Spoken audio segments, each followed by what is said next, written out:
Chapter में हम लोग पढ़ रहे थे इतिवृत्त। क्या पढ़ रहे थे? इतिवृत्त। इतिवृत्त का मतलब क्या देखे थे? जिस ग्रंथ में हम लोग को इतिहास की जानकारी मिलेगी उसी हम लोग को क्या बोलेंगे? उसी को इतिवृत्त बोलेंगे। ठीक है, जिसमें हम लोग पांडुलिपि के बारे में जाने थे, पढ़े थे ना पांडुलिपि के बारे में। उसके बाद हम लोग क्या देखे थे कि मुगल साम्राज्य में इतिवृत्तियों की रचना कैसे कैसे होती थी। तो उसके लिए लेखक की नियुक्ति की जाती थी। किसकी? लेखक की नियुक्ति की जाती थी। जो दरबार में रहता था उसको दरबारी लेखक कहते थे। क्या कहते थे उसको? दरबारी लेखक। ठीक है, जो राजा के जितने भी कार्यों को क्या करता था? ग्रंथों में लिखवाने का काम करता था। इस इतिवृत्तों का मेन केंद्र क्या हुआ करता था? तो राजा। क्या हुआ करता था? राजा। जितने भी ग्रंथ हैं सभी कुछ राजा के बारे में ही लिखा हुआ है। राजा हो गया या फिर उसके खानदान वाले हो गए, ठीक है, या फिर शाही परिवार वाले लोग हो गए, ये सभी के बारे में केवल इस किताबों में देखने को मिलता है। उसके बाद क्या देखे थे हम लोग कि इसकी लेखन शैली कैसी थी? तो लेखन शैली कैसी थी इसकी? नास्तलिक शैली। कैसी? नास्तलिक शैली। और नास्तलिक शैली को कौन सबसे ज्यादा पसंद करता था? अकबर पसंद करता था। ये सब पढ़े थे ना हम लोग। और इसको लिखने के लिए कलम का यूज किया जाता था, जिसमें जो लकड़ी है, लकड़ी किस चीज का रहता था? तो सरकंडे का रहता था। किस चीज का रहता था? सरकंडे का रहता था। कहीं लिखा हुआ था ना? कहाँ पे लिखा हुआ था? खैर जाने दो, खोजते रह जाएंगे हम लोग। और इसके जो नोक है, नोक के बीच में चीरा लगा दिया जाता था। क्या लगा दिया जाता था? चीरा, ताकि स्याही को आसानी से सोख सके। उसके बाद जब लोग भाषा की बात कर रहे थे तो यहाँ पे बाबर के टाइम में कौन सा भाषा फेमस था? तुर्की भाषा फेमस था। क्यों? क्योंकि यह तुर्की ही जानता था।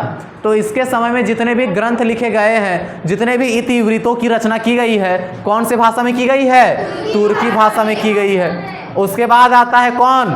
अकबर। कौन आता है?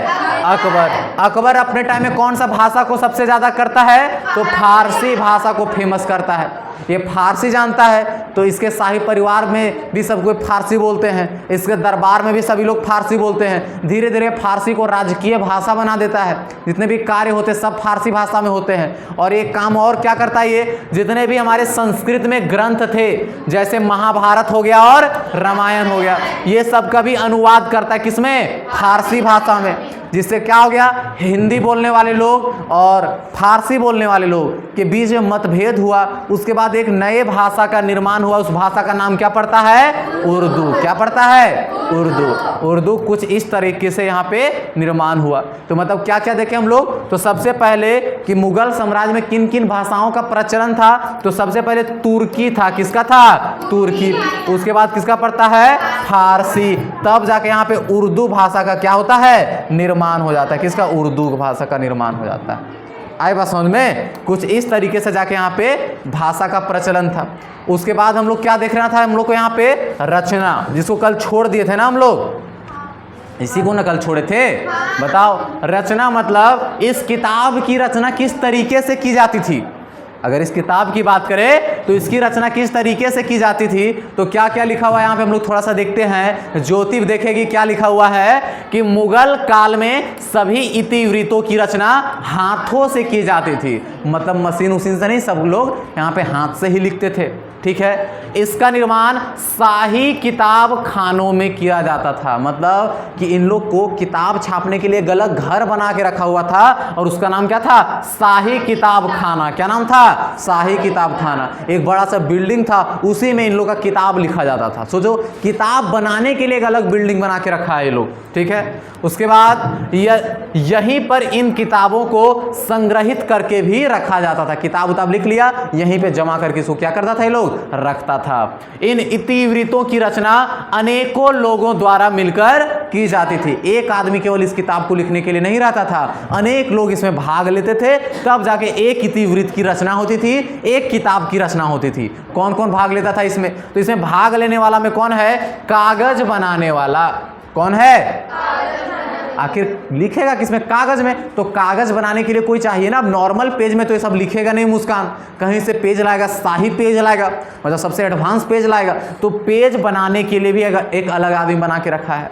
उसके बाद क्या है, यहाँ पे क्या लिखा हुआ है, कोप्तगार। अब ये कोप्तगार क्या होता है, तो पृष्ठ को चमकाने के लिए, पृष्ठ को चमकाने के लिए। बताओ जब हम लोग कोई किताब लेते हैं तो उसका जो शुरू वाला जो पेज होता है ना, कोई पेज नहीं, हाँ, शुरू वाला जो कवर होता है वो चमकीला होता है, सुंदर लगता है देखने में। तो उसको चमकाने के लिए एक अलग आदमी रखता था ताकि सबसे ज़्यादा अट्रैक्टिव लगे वो किताब, और उसको क्या बोलता था, कोप्तकार बोलता था। क्या बोलता था, कोप्तकार। उसके बाद लेता था चित्रकार। आखिर जब किताब रहेगा तो उसमें लेख लिखा रहेगा, कहीं कहीं उसमें फिगर भी रहेगा, तो इस चित्र को बनाएगा कौन, तो उसके लिए भी यहाँ पे एक आदमी चुन के रखा गया है जो चित्रों की क्या करेगा, रचना करेगा। क्या करेगा, चित्रों की रचना करेगा। उसके बाद है जिल्द, उसके बाद है जिल्द। क्या है, जिल्दकार। क्या है, जिल्दकार। मिस्टेक हो गया यहाँ पे, क्या होता है, जिल्दकार। अब इसका काम क्या है, तो देखो कोई भी किताब है तो केवल इतना में ही लिखा जाता है, ये साइड साइड क्या खाली जगह छोड़ दिया जाता है। ठीक है, क्यों छोड़ दिया जाता है, अरे बाद में 100 साल 200 साल 300 साल चूहा वूहा मिस्टेक से खाएगा किताब को, तो खाएगा कहाँ, यहीं पे ना खाएगा। लिखा हुआ तो खराब नहीं ना होगा मेरा। अगर केवल यहाँ से लिखना स्टार्ट करते तो खत्म हो गया रहता किताब। पानी पड़ने से कोई ना कोई कारण से किताब तो खराब होता, लिखावट में भी फर्क पड़ जाता, फिर लिखा हुआ मिट जाता। उससे अच्छा बीच में लिखेंगे हम लोग थोड़ा सा, ठीक है, और साइड साइड इतना जगह क्या करेंगे, छोड़ देंगे।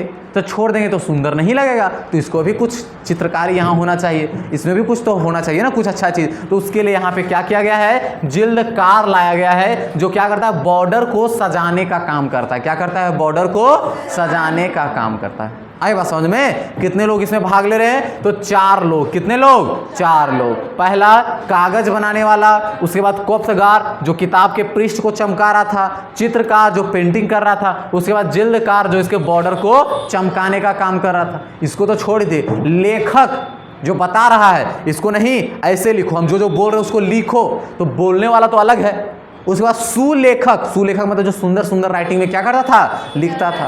मतलब कितने लोग यहाँ पे भाग ले रहे हैं। ठीक है, तो इस तरीके से यहाँ पे इसकी रचना की जाती थी। लेकिन सबसे बड़ी बात है, किताब की तो यहाँ पे रचना कर लेता है, लेकिन जब किताब बन गया, ठीक है, लोगों को दिखाया जाने लगा कि किताब ऐसे बना है, ये है वो है, तो सबसे ज़्यादा सम्मानित किसको किया जाता था, तो लेखक को किया जाता था। लिखा तो वही है ना, भले खुद से नहीं लिखा है, सुलेखक से लिखवाया, तो उससे क्या मतलब, बोला तो वही है। पेंटिंग करने वाला चित्रकार, लेखक और चित्रकार को ज़्यादा मान्यता दी जाती थी। यही लोग को सबसे ज़्यादा वैल्यू दिया जाता था। यही लोग है इस किताब का मेन करता धरता। वही लिखा हुआ इसके बाद कि इस पांडुलिपि, एक पांडुलिपि तैयार करने में कई वर्षों का समय लगता था और अनेकों लोगों इसमें क्या करते थे, मेहनत करते थे। मतलब कि इस किताब को बनाने में कई वर्ष का समय लगता था, कई लोग इसमें क्या करते थे, लगे रहते थे। परंतु इस पांडुलिपि के निर्माण का श्रेय सिर्फ कुछ लोगों को ही दिया जाता था। मतलब सबको इसका श्रेय नहीं दिया जाता था कि तुम्हारे वजह से किताब बना है, तुम्हारे वजह से किताब बना है, तुम्हारे वजह से किताब सुंदर बना है। वैसी बात नहीं, केवल कुछ ही लोगों को इसका श्रेय दिया जाता था। जैसे में चित्रकारों को दिया जाता था, सुलेखकों को दिया जाता था कभी कभी कि तुम्हारे वजह से सुंदर राइटिंग लग रहा है, इसका कितना सुंदर लिखे हो तुम। ठीक है, तो इन लोगों को दिया जाता था। लेकिन जो कागज बनाने वाला है उसका कोई वैल्यू नहीं है, जो जिल्दसाज है इसका कोई वैल्यू नहीं है। मतलब जो साइड साइड जो बॉर्डर को चमका रहा था उन लोगों का कोई वैल्यू नहीं है। आई बात समझ में। तो ऐसे करके यहाँ पे इसकी क्या की जाती थी, रचना की जाती थी। ठीक, उसके बाद अब हम लोग देखते हैं किसके बारे में, चित्रकार के बारे में। किसके बारे में, चित्रकार के बारे में हम लोग थोड़ा सा जानने की कोशिश करते हैं कि आखिर जो चित्र बना रहा है वह इतना सुंदर बना रहा है, तो उसके बारे में क्या क्या लिखा हुआ है इस किताब में। तो यहाँ लिखा हुआ है कि मुगल काल के दौरान बने सभी इतिवृत्तों में सुंदर चित्रकला का प्रयोग किया जाता था। ठीक है, चित्रों का प्रयोग इतिवृत्तियों की सुंदरता को बढ़ाने के लिए किया जाता था। इतिवृत्तियों की रचना करते समय जहां पर चित्र बनाने होते थे, सुलेखक वहां पर जगह खाली छोड़ देता था और बाद में चित्रकार उन जगहों को चित्र से भर देता था। इसका कहने का मतलब है कि जैसे कि अगर ये हमारा क्या है, एक पेज है जहां पे क्या करना है, लिखना है, तो जो सुलेखक है वो लिख रहा है, ऐसे करके लिख रहा है। अब उसको लगा नहीं यहाँ पे चित्र बनाना चाहिए, तो इतना जगह वो खाली छोड़ दिया, उसके बाद फिर से लिखना स्टार्ट किया, लिख लिख के वो अपना पेज भर दिया, जैसे उसका किताब लिखा हुआ हो गया, दे देता उसको चित्रकार को कि जाओ थोड़ा सा पेंटिंग कर दो, हम तुम्हारे लिए वहाँ पे जगह छोड़ दिए हैं। अब चित्रकार क्या करेगा, इस जगह में अपना पेंट से उस जगह को क्या कर देगा, चित्र से भर देगा। आए बात समझ में? ऐसा नहीं कि वो लिख लिया इधर वो पेंट कर लिया, ऐसा बात नहीं, लिख के बेचारा जगह छोड़ दिया, जाओ इतना बार तुमको चित्र बनाना है तुम बना लो पेज हम तुमको दे दिए, ठीक है। तो वही यहाँ पे लिखा हुआ है कि सुलेखक लिखते समय उस जगह को खाली छोड़ देता था और बाद में चित्रकार को दे देता था ताकि वह चित्र से इसको क्या कर सके, भर सके। यहाँ पे सबसे फेमस में आता है जैसे कि अकबरनामा के रचनाकार कौन है, अबुल फजल। कौन है, अबुल फजल। अबुल फजल जी क्या बोलते हैं, तो अबुल फजल जी बोलते हैं चित्रकारी क्या है, एक जादुई कला है। चित्रकारी क्या है, जादुई कला।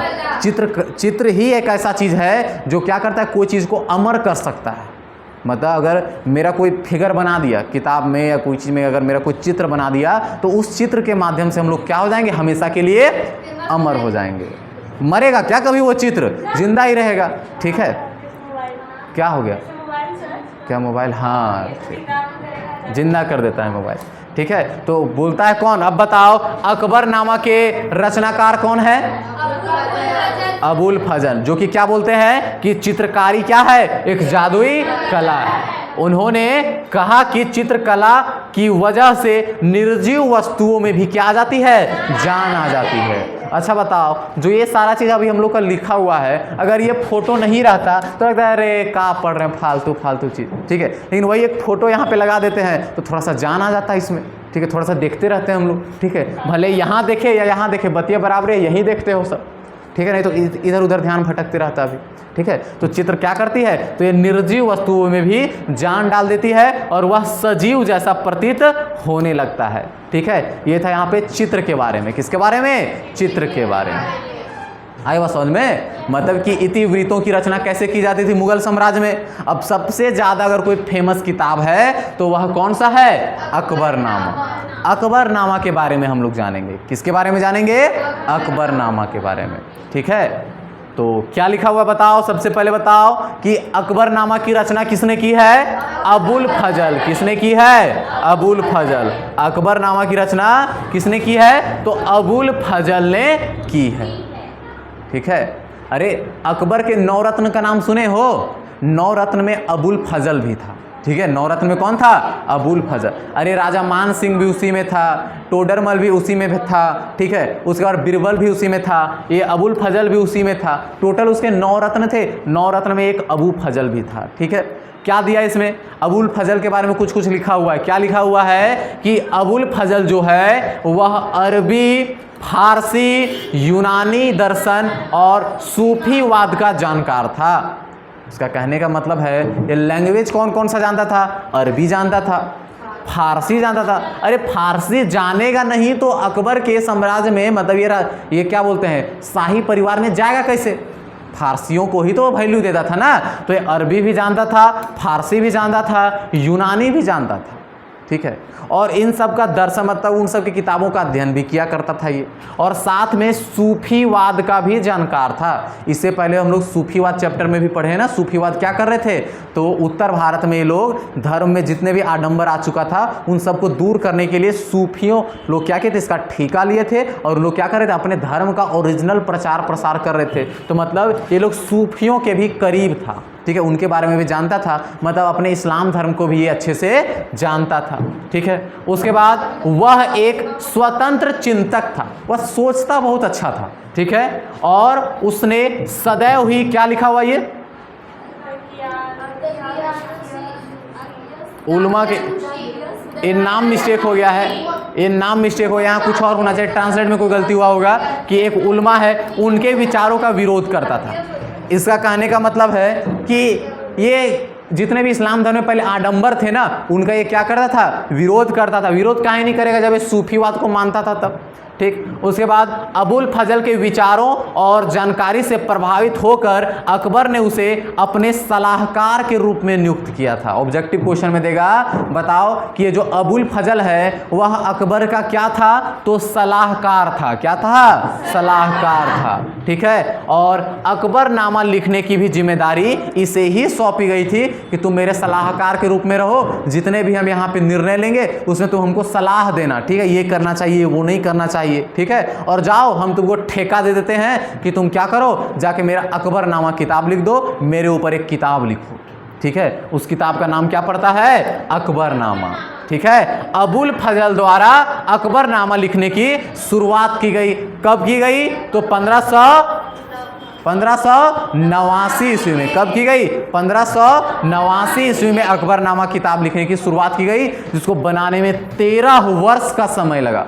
सोचो, एक किताब को लिखने में कितना वर्ष का टाइम लगा? 13 वर्ष। ये और ज़्यादा लगता अगर अकबर जिंदा रहता तो ये किताब और ज़्यादा लंबा लिखा था, लेकिन अकबर बेचारा मर गया तो इसलिए किताब को वहीं पे रोक दिया जाता है। ठीक है। उसके बाद है अकबरनामा में अकबर के साम्राज्य के भौगोलिक, प्रशासनिक, सांस्कृतिक और सामाजिक विशेषताओं का वर्णन किया गया है।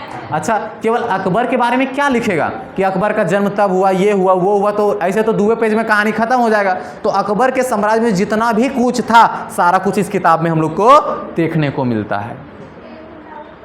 इसमें प्रमुख राजनीतिक घटनाओं की भी जानकारी मिलती है कि अकबर किस तरीके से युद्ध लड़ता है, अकबर की चाल क्या थी युद्ध की। ठीक है, ये सारा कुछ जानकारी हम लोग को इस किताब में देखने को मिलता है। और अकबरनामा का जो किताब है, ठीक है, इसको कितने भागों में? 3 भागों में बांट के रखा गया। कितने भागों में? 3, जिसको जिल्द कहा गया है। क्या कहा गया है? जिल्द कहा गया है। ठीक है, कोई दिक्कत? ठीक है, तो बताओ कौन बताएगी कि अकबरनामा किताब की रचना किसने की है? अबुल फजल।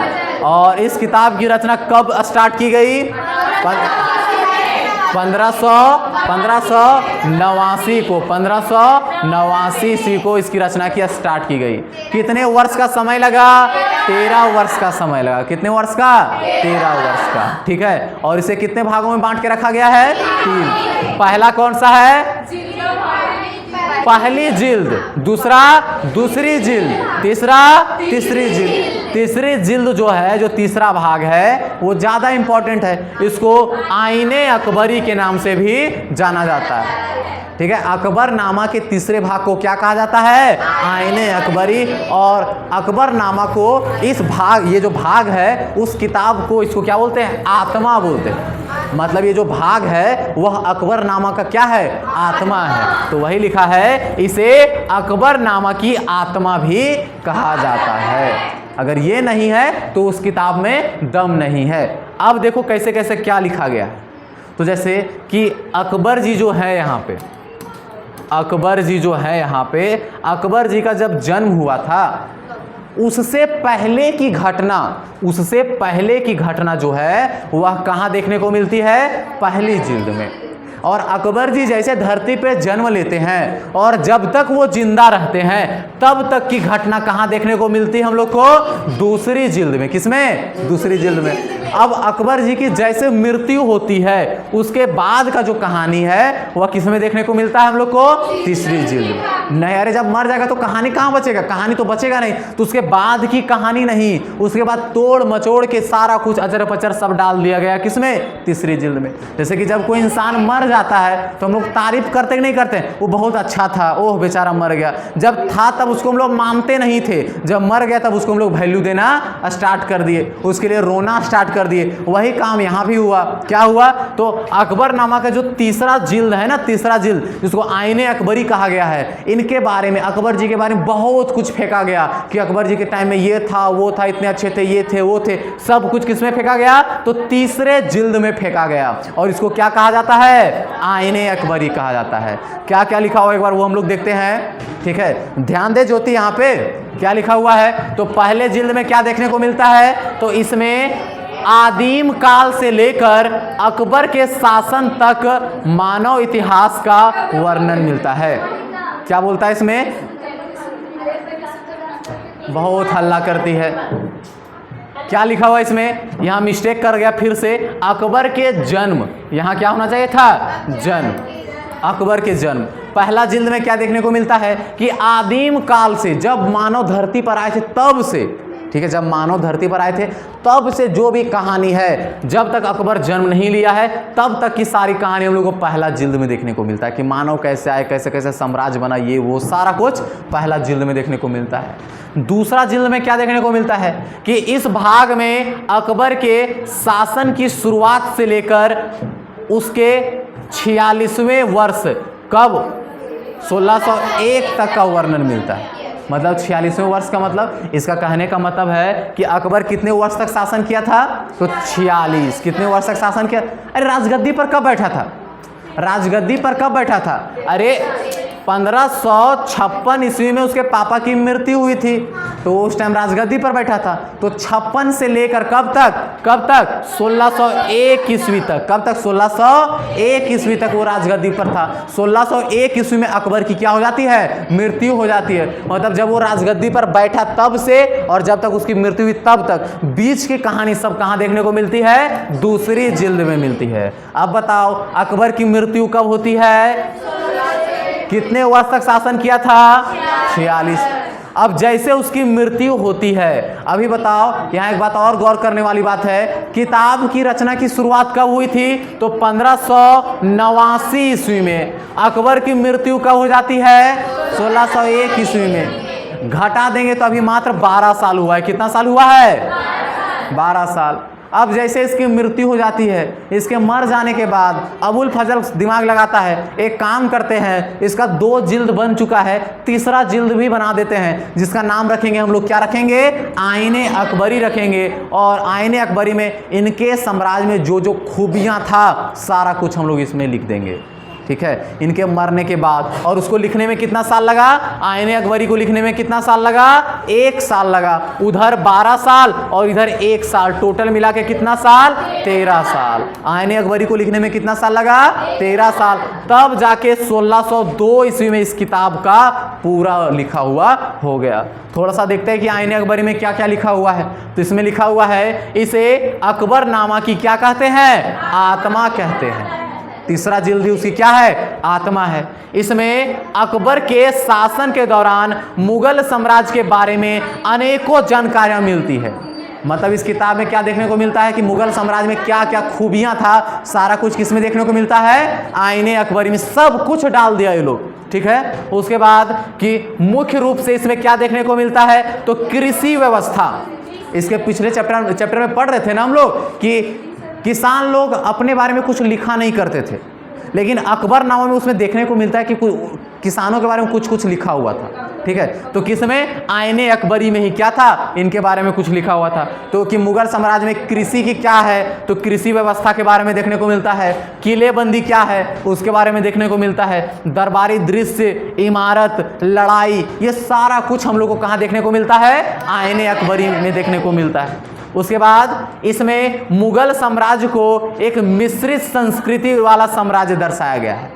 इसका कहने का मतलब है कि इस किताब में बताया गया है कि मुगल साम्राज्य जो है ना, जो अकबर का जो साम्राज्य है, इसलिए कोई धर्म को लेकर नहीं है, कोई एक धर्म को वैल्यू नहीं देता, ये सभी धर्मों को समान मानता है। ये हिंदू को भी उतना वैल्यू देता है जितना ये लोग मुस्लिम को वैल्यू देते हैं, ठीक है। इसलिए तो ये शादी की थी किससे, जोधा से, जो कि क्या थी, हिंदू थी। क्या थी वो, हिंदू थी। हाँ ठीक, हाँ बोलो। इसके ऊपर एक सीरियल है ना, हाँ हाँ, इसमें बीरबल का तो कहीं नाम निशान नहीं है। कैसे था कि अकबर का मतलब अकबर के बिना बीरबल नहीं है, बीरबल के बिना अकबर नहीं है। हाँ, तो इसमें तो अकबर के बिना बीरबल नहीं है, बीरबल के बिना अकबर नहीं है। चलो बढ़िया है, नहीं है तो इसमें हम लोग कहाँ उसके बारे में जानेंगे, किताब में कहानी है, वो सब बस ऐसे बना देता है सब। तब अच्छा, अकबर और बीरबल जो यहाँ पे कौन से चैनल पे देता था, लाइव ओके करके नाम था चैनल शायद, हाँ बिग मैजिक पे देता था। उसमें देखोगे अकबर और बीरबल सब हंसमुख है, जैसे कि उन लोग को कोई मतलब कोई शासक लगता ही नहीं है देखने से। राजा जैसा लगता है क्या? नहीं, देखने को मतलब पता ही नहीं चलता। लेकिन जोधा अकबर जो मूवी देखे हो इसका, उसमें अकबर लगता है कितना भयानक है, राजा जैसा लगता है। मतलब हम लोग जैसा ढाल देंगे वैसा दिखेगा। ठीक है, तो मतलब ये सब हम लोग बस अपने खुशी के लिए इन लोग को ऐसा कर दे रहे। और देखो क्या लिखा हुआ है, बोल रहा है इसमें सभी धर्मों को एक समान मानता था। सही बात था, अकबर सभी धर्मों को एक समान मानता था, इसलिए यहाँ पे एक जजिया कर हुआ करता था, ये उसको क्या कर दिया था? समाप्त कर दिया था। ठीक है, तो क्या क्या देखें हम लोग इसके किताब में, एक बार फिर से सुन लो सब कोई। अकबरनामा, किताब का नाम क्या है? अकबरनामा। अकबरनामा की रचना कौन करता है? अबुल फजल। और ये अबुल फजल जो है वह अकबर का क्या था? तो सलाहकार था। क्या था? सलाहकार था। ठीक है, अब बताओ अबुल फजल जब किताब की रचना कर रहा था वह समय कौन सा था? तो 1589। किताब को पूरा लिखने में कितने वर्ष का समय लगा? 13 वर्ष का समय लगा। इसमें मुगल साम्राज्य के बारे में सभी जानकारी देखने को मिलती है। और अकबरनामा को कितने भागों में बांट के रखा गया है?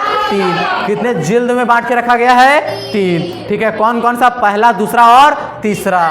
ठीक है, पहला में क्या है? तो आदिम काल से उसके जन्म तक। दूसरा में क्या है? जब तक वो राजा है तब तक। तीसरा में क्या? जब वो मर जाता है उसके बाद अपने शासन में वो क्या क्या काम किया था उसके बारे में देखने को मिलता है। और तीसरा ही क्या है? अकबरनामा का आत्मा कहलाता है और इसे ही आईने अकबरी कहते हैं। ठीक है, और इसमें बहुत सारा जानकारी हम लोग को मुगल साम्राज्य के समय में देखने को मिलता है। आई बात समझ में? इसके बाद का भी एक किताब है, उसके बारे में भी हम लोग क्या करेंगे? जानेंगे। और किन्हीं को कुछ पूछना है?